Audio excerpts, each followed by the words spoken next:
안녕하십니까. 11월 5일 김경국 TV 시작하겠습니다. 윤석열 대통령과 정치 브로커 명태균과의 대화 녹취 파일 공개로 지금 파장이 일고 있죠. 그런 가운데 윤석열 대통령이 국민 앞에 직접 나서기로 전격 결정했습니다. 국민들이 바라온 그런 결정인 것 같습니다. 대국민 소통을 통해서 명태균 파동을 정면 돌파하겠다는 의지를 보인 것입니다. 대통령실은 윤 대통령이 7일 오전 대국민 담화를 발표하고 기자회견을 통해서 향후 국정 운영 방향을 설명할 것이라고 밝혔습니다. 대통령실 관계자는 윤 대통령은 임기 반환점을 앞두고 4대 개혁, 그러니까 연금, 교육, 의료, 노동, 4대 개혁 추진 의지를 재차 강조하는 동시에 최근 더불어민주당 등 야당이 명태균 통화 녹취를 공개하면서 제기한 공천 및 선거 개입 의혹과 김건희 여사를 둘러싼 각종 논란 등에 대해서도 입장을 허심탄회하게 밝힐 예정이다, 이렇게 설명했습니다. 대통령실에 따르면 윤 대통령은 그동안 기자회견을 준비해왔는데 이왕이면 순방 전에 국민에게 말씀드리는 기회를 갖는 것이 좋겠다, 이런 참모들의 의견을 받아들여서 9일날 기자회견을 열기로 했다고 합니다. 일문일답을 통해서도 모든 사안에 대해서 소상하게 설명할 것이다, 이런 말도 덧붙였습니다. 아마 윤 대통령은 대국민 담화를 통해서는 임기 반환점을 맞아서 그동안의 성과와 그리고 향후 계획 등을 설명하는 데 초점을 맞추고 김건희 여사나 명태균 사태에 대해서는 간단하게 입장을 밝히고 사과하는 정도의 내용이 담기지 않을까, 이렇게 예상할 수 있을 것 같습니다. 대신 기자들과의 일문일답을 통해서 기자들이 김 여사 문제와 명태균과의 통화 등에 대해서 질문을 하게 될 것인데, 그 일문일답을 통해서 상황을 구체적으로 설명하는 그런 형식이 될 것으로 보입니다. 대통령의 담화 및 기자회견은 어제, 그러니까 4일 밤 전격적으로 결정됐습니다. 당초 윤 대통령은 원래 오는 15일부터 16일 이틀간 페루에서 열리는 아시아 태평양 경제협력체 APEC이라 그러죠. APEC 정상회의와 그리고 18일, 19일 이틀간 브라질에서 열리는 주요 20개국 G20 정상회의 등 해외 순방 일정을 마친 후 이달 말쯤에 관련 입장을 표명한다, 이런 계획을 세웠다고 합니다. 그런데 저도 누차 말씀드렸지만 말도 안 되는 계획이었죠. 지금 하루가 급한 상황에서 무려 한 달 정도를 깔아뭉갠다면 여론은 그야말로 얼음판이 될 것입니다. 그런데 명태균과의 통화 파일 공개 이후 야당은 지금 공천 개입, 국정농단 이런 얘기하면서 타나 봐야 온갖 얘기를 다 하고 있죠. 그야말로 총공세에 나섰고, 심지어 개혁신당은 어제 허은하 대표가 기자회견을 통해서 개헌을 통한 임기 단축, 대통령 임기 단축, 그리고 내각 총사퇴, 이런 특단의 조치를 촉구하기도 했습니다. 거기다 또 여권 내부에서조차 변화와 쇄신의 목소리가 높아지니까 입장 표명을 앞당기기로 한 것입니다. 어제 오전에는 국민의힘 한동훈 대표가 이런 요구를 했었죠. 윤석열 대통령의 대국민 사과, 그리고 김건희 여사의 공개활동 중단, 대통령 참모진, 그리고 내각 개편, 특별감찰관 임명, 이런 여러 가지 방안들을 내놓으면서 국정 쇄신을 계속 강하게 요구를 했습니다. 그리고 지난 주말에는 국민의힘 중진들, 그리고 상임고문단, 또 당 소속 시도지사 협의회에서조차 변화와 쇄신 필요성을 강조했습니다. 그야말로 전방위적으로 윤 대통령의 조속한 입장 표명을 촉구했고, 그러니까 이제 대통령실은 당초 예정했던 이달 말 정도 입장 표명, 이걸로는 안 되겠다, 그래서 계획을 전격적으로 앞당겼다, 이렇게 보면 될 것 같습니다. 뒤늦게나마 상황의 심각성을 인식했다고 볼 수 있는 것인데, 보수 지지층에서는 그야말로 안도의 한숨을 내쉬고 있습니다. 당초 대통령실이 해외 순방 일정을 마치고 입장을 표명하겠다, 이렇게 밝혔을 때 야권은 물론이고 여권에서도 상황 인식을 도대체 제대로 하고 있는 것이냐, 이런 비난을 퍼부었습니다. 지금 야당은 대통령 하야까지 공개석상에서 언급하고 있는 이런 마당에 한가하게 외교 일정을 모두 끝내고 입장을 표명하겠다, 이것은 말이 안 된다, 이런 지적이었죠. 심하게 말하면 여론 지지도가 하루에 1%씩 빠지고 있다는 말까지 나돌고 있는 상황에서 대통령은 도대체 무슨 생각을 하고 있느냐, 이런 말들이 여권 내부에서 터져나왔었습니다. 그래서 어젯밤 참모회의를 통해서 해외 순방에 나가기 전에 국내 상황을 정리하는 게 낫겠다, 이렇게 방향을 급선회했다고 합니다.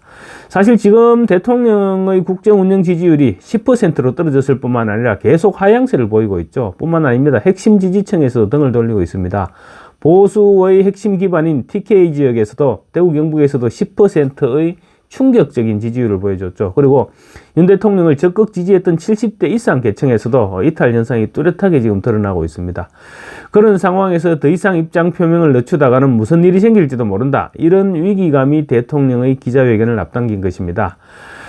윤 대통령이 기자회견을 통해서 어느 정도 수위의 발언을 할 것인지에 대해서는 아직은 알려지지 않고 있습니다. 아마 회견 직전까지 수위를 둘러싼 고민이 계속되지 않겠느냐, 뭐 이렇게 볼 수 있겠는데, 여러 가지 전망이 지금 나오고 있습니다.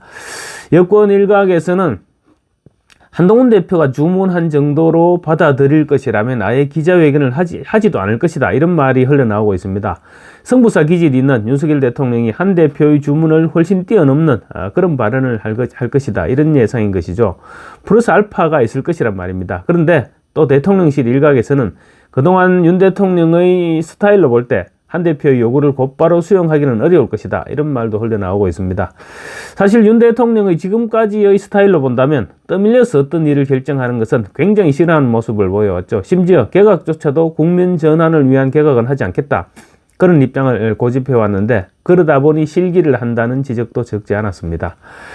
그렇지만 이번에 국민의힘 소속 시도지사들까지 나서서 윤 대통령에게 쇄신을 주문했죠. 그런가 하면 친윤계 의원들조차도 지금 빨리 신속하게 쇄신 입장을 밝혀야 된다, 이런 요구를 하고 있는 상태입니다. 그래서 이번만큼은 승부사 기질다운 결단을 내리지 않겠느냐, 이런 기대감이 나오고 있는 것입니다. 만약에 물에 물 탄 듯이 특별한 쇄신책 없이 상황만 설명하고 간단하게 사과만 하고 끝내면 아마 또 역풍에 휘말릴 수 있는 만큼 철저한 준비가 필요할 것으로 보입니다. 이번에도 안 하느니만 못했다, 고집불통이다, 이런 평가가 나오게 되면 모처럼 만에 잡은 기회를 놓치게 되는 것은 물론이고 지지층의 이반 현상은 더 심각해질 수 있을 것입니다. 이와 관련 대통령실 관계자는 상황 인식을 충분히 하고 있고 대국민 소통 시간을 앞당긴 것도 바로 그 이유 때문이다, 이렇게 설명하고 있습니다. 7일 대국민 담화는 정치적인 타이밍상으로 볼 때도 야권의 충격파를 던져줄 수 있는 그런 타이밍입니다. 9일로 예정된 민노총 등 친야 단체들과 함께 하기로 한 야당의 2차 장외 집회를 앞두고 선수를 치는 측면도 있습니다.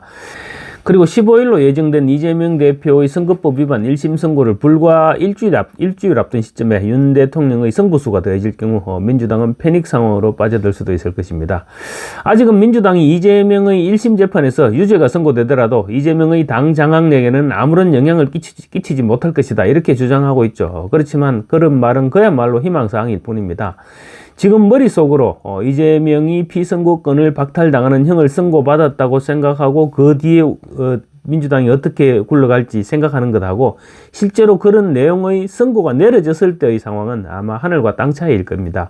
막상 현타가 실현되면 민주당 지지층에서는 갈피를 못 잡고 우왕좌왕하게 될 수밖에 없을 것입니다. 그리고 이재명의 당 장악력이 유지된다는 것은 그야말로 꿈같은 얘기입니다. 이재명이 총동원령을 내렸던 지난 주말 장외 집회가 실패로 끝났던 것도 따지고 보면 민주당 지지층에서 이재명으로 정권을 창출할 수 있을 것인가, 그런 비전에 대한 확신을 가지지 못하고 있었기 때문이라고 볼 수 있을 것입니다.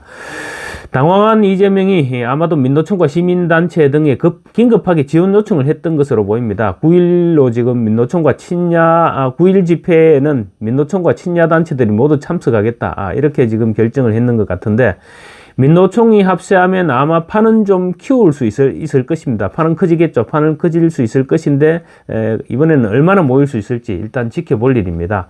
그렇지만 민노총도 과거와 달리 자금을 마음대로 사용할 수 없게 됐죠. 그래서 옛날처럼 수시로 집회에 참여하거나 그런 활동을 하기는 쉽지 않을 것입니다. 그래서 집회에 참여한다고 하더라도 규모를 좀 줄이거나 규모가 제한적이 되거나 아니면 또 참여 횟수의 제한을 받거나 그럴 수밖에 없을 것으로 보입니다. 또 민주당 내부에서도 김영배 의원 같은 사람은 어제 이재명의 선거법 위반 재판과 위정교사 혐의 그 재판 1심 선고 재판을 생중계할 필요가 있다, 이렇게 주장했죠. 노골적으로 이재명에게 등을 돌리는 현상이 드러나기 시작한 것인데, 김영배의 말은 이재명의 유죄 선고가 내려지면 이재명을 아예 매장시켜버리겠다, 이런 생각이나 다를 바 없는 것입니다. 전 국민이 보는 앞에서 이재명의 유죄가 선고되면 이재명이 정치 생명을 유지하기는 힘들어지겠죠.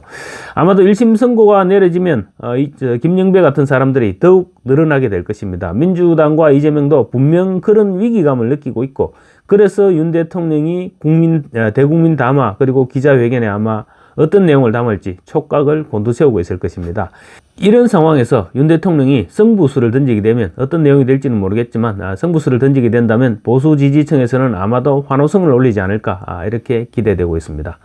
감사합니다. 구독과 좋아요 그리고 알림 설정으로 많은 격려 부탁드리겠습니다.